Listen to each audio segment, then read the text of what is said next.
Bloating होती तब है जब स्टमक में एसिड कम है, की ज़बान सफ़ेद होना शुरू हो जाएगी या सूजना शुरू हो जाएगी या बहुत लाल होना शुरू हो जाएगी। 4-5 महीने में आपको न्यूट्रिएंट डेफिशिएंसीज भी शुरू हो जाएगी। समझ है, न्यूट्रिएंट डेफिशिएंसी का ये एक साइन है। अस्सलाम वालेकुम एवरीवन, दिस इज डॉक्टर सारा चावला, राइटर टू सर्विस, और मैं बात कर रही हूँ बहुत अर्ली साइंस की, जब आपकी बॉडी में न्यूट्रिएंट डेफिशिएंसी शुरू होती हैं और इससे पहले कि वो किसी ऑटोइम्यून डिजीज़ में कन्वर्ट हो, या अगर वो ऑटोइम्यून डिजीज़ की शुरुआत की निशानी है या हाफजे के जाने की निशानी है या बॉडी में कैंसर की टेंडेंसी ज़्यादा होने की निशानी है या हड्डियाँ खुरने की निशानी है या हाजमे का सिस्टम डिस्ट्रॉय होने की निशानी है, तो उनको आप किस तरह से पकड़ सकते हैं। Very very early signs. सबसे पहला जो साइन मैं डिस्कस करना चाहती हूँ, जो शायद आपको कहीं लिटरेचर में नहीं मिलेगा, जिस पर बात होनी चाहिए, that is bloating.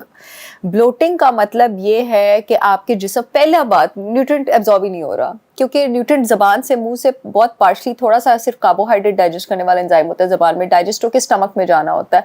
Main digestion he stomach में होती है। स्टमक ने एसिड ने डाइजेशन करनी होती है। स्टमक में, मैदे में जितने भी एंजाइम्स हैं जिन्होंने एक्टिवेट होकर खाने की भरपूर डाइजेशन करनी होती है, उसके एक्टिवेशन के लिए, उसको तेज़ चुस्त करने के लिए, उसको किक स्टार्ट देने के लिए एसिड ज़रूरी है। ब्लोटिंग होती तब है जब स्टमक में एसिड कम है, यानी यहीं से न्यूट्रिएंट्स आपके एब्जॉर्ब होना कम हो गए। उसके बाद वही पार्शली डाइजेस्टेड यानी नामुकम्मल हाजम हुआ खाना आंतों में जाएगा। इस तरह से इन्फ्लेमेशन स्टार्ट होती है, अल्सर स्टार्ट होते हैं, Neymar disease, autoimmune disease start होता है, IBS स्टार्ट होता है, और सब कुछ स्टार्ट होता है। अगर आपको कभी ब्लोटिंग नहीं रहती थी और अब आपको ब्लोटिंग शुरू हो गई है, इसका मतलब है कि 4-5 महीने में आपको न्यूट्रिएंट डेफिशिएंसीज भी शुरू हो जाएगी। समझ है, न्यूट्रिएंट डेफिशिएंसी का ये एक साइन है, और इसको अर्ली स्टेज में डील करना बहुत आसान है। आप एप्पल साइडर विनेगर का 1 टीस्पून खाली पेट पानी में या फिर नाश्ते से 30 मिनट पहले स्ट्रॉ के साथ ले सकते हैं। मेरा अपना 100% organic Apple cider vinegar with mother मौजूद है, आप चाहें तो ऑर्डर कर सकते हैं। ये पड़ा हुआ है साइड पे, क्योंकि मैं भी यूज़ करती हूँ, और इसको आप स्ट्रॉ से इससे इस्तेमाल करते हैं, वरना से दांत खराब हो सकते हैं। यहीं पे आपका प्रॉब्लम फिक्स हो जाएगा। अच्छा, 30-35 के बाद एकदम से थोड़ी बहुत ब्लोटिंग स्टार्ट होना नॉर्मल है, क्योंकि स्टमक में एसिड कम हो जाता है।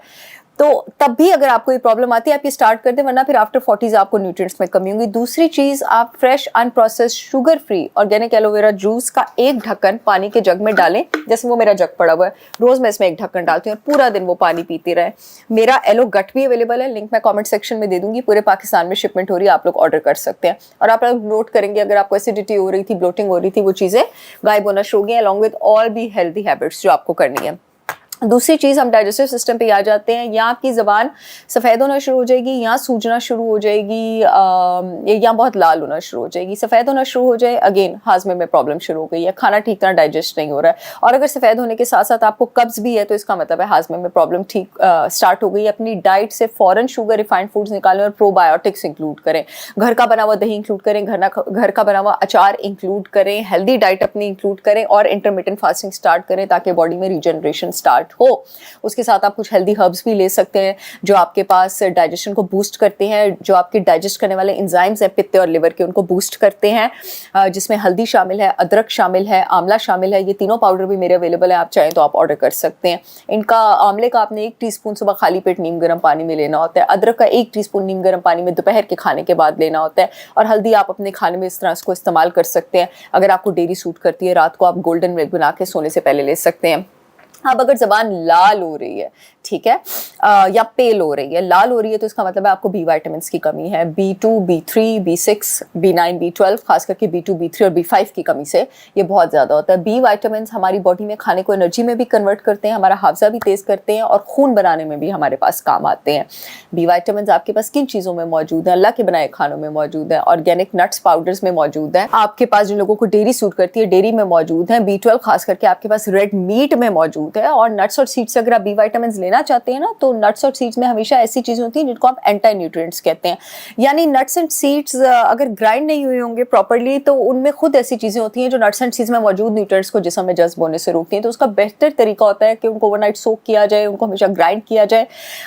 मैंने मर्दों के लिए, औरतों के लिए और बच्चों के लिए, सबके लिए नट्स एंड सीड्स पाउडर तैयार किए हैं। Organic protein powder for women के नाम से औरतों के लिए, organic protein powder for main के नाम से मर्दों के लिए, और बच्चों के लिए ब्रेन टाइट के नाम से, जो कि बच्चे के हाफ्जों को भी तेज़ करता है। इसकी कॉम्पोजिशन इस तरह, इसमें उस तरह की सब्जियां वगैरह। ये जो खवातीन और मर्दों के लिए, इसमें 1-1 टेबल स्पून में 2.5 ग्राम प्रोटीन है। आपको प्रोटीन भी मिलेगा, आपको बी विटामिन्स भी मिलेंगे, ग्राइंडेड फॉर्म में मिलेंगे, ऑर्गेनिक पाउडर्स हैं। आप दिन में इसके 1 से 2 चम्मच जो है वो इस्तेमाल कर सकते हैं, और बच्चों के लिए भी आप इस्तेमाल कर सकते हैं, उनका हाफजा भी ये तेज़ करता है। सब चीज़ों की शिपमेंट का लिंक मैं कमेंट सेक्शन में दे दूंगी। नेक्स्ट चीज़ जिसकी अब मैं बात करने लगी हूँ वो है बदबूदार, अगर आपको पहले फीसेस नहीं आता था, बदबूदार स्टूल और बदबूदार पखाने के साथ टूटा हुआ स्टूल। 100% इसका मतलब है कि आपकी जो पेंक्रियास है वो एंजाइम्स ठीक तरह डाइजेस्ट नहीं करा। पेंक्रियास ने कार्बोहाइड्रेट, प्रोटीन और फैट को डाइजेस्ट करने वाले एंजाइम रिलीज करने थे, जिनके नामों की मैं डिटेल में नहीं जाऊंगी, और गॉल ब्लैडर ने भी कुछ डाइजेस्टिव एंजाइम रिलीज करने थे। जब ये ठीक नहीं होते हैं तो दो चीज़ों से आपको पता लगता है, स्टूल में बदबू होती है, स्टूल में अनडाइजेस्टेड फूड पार्टिकल्स होते हैं, स्टिकी होता है, म्यूकस होता है उसमें। तो इस चीज़ से आपको जो है वो पता लग जाता है, इट्स लाइक अनडाइजेस्टेड स्टूल। अपनी डाइट में आप प्रोबायोटिक्स इंक्लूड करेंगे, अपनी डाइट में आप जो है मल्टी एंजाइम्स इंक्लूड करेंगे। वो सिंथेटिक सब्सटेंसेज हैं, सिंथेटिक विटामिन्स हैं, वो मेरे पास नहीं होते हैं, आप ऑर्डर कर सकते हैं जीएनसी से या किसी भी अच्छी ब्रांड से, उन ब्रांड्स को जो भी अच्छी आपको ब्रांड मिलती है। और उसके साथ साथ आप अपनी ईटिंग हैबिट्स को भी वॉच करेंगे, जिस तरह से आपका हेल्थ कोच आपका डॉक्टर रिकमेंड करेगा। For the time being low fibre diet पे आ जाएंगे और ये सारी चीज़ें आप करेंगे। नेक्स्ट चीज़ जो आपके पास आती है वो है रैपिड हेयर लॉस। जिस्म जो है जब उसको खतरा होता है, वो इससे पहले कि कोई इंपॉर्टेंट फंक्शन को रोके, दिल को रोके, सांस को रोके, दिमाग को रोके, वो उन चीज़ों को रोकते हैं जिसको वो जरूरी नहीं समझता, जैसे नाखून और बाल। रैपिड हेयर फॉल अगर आपका हो रहा है, इसका मतलब है कि या तो आपको आयरन की कमी है, जिंक की कमी है, विटामिन डी की कमी है, बी विटामिन की कमी है, या आपके थायराइड का प्रॉब्लम है। इन सारी चीज़ों को आप रूल आउट करेंगे। अक्सर लोगों को विटामिन डी के इंजेक्शन लगाने से ही हेयर फॉल रुक जाता है।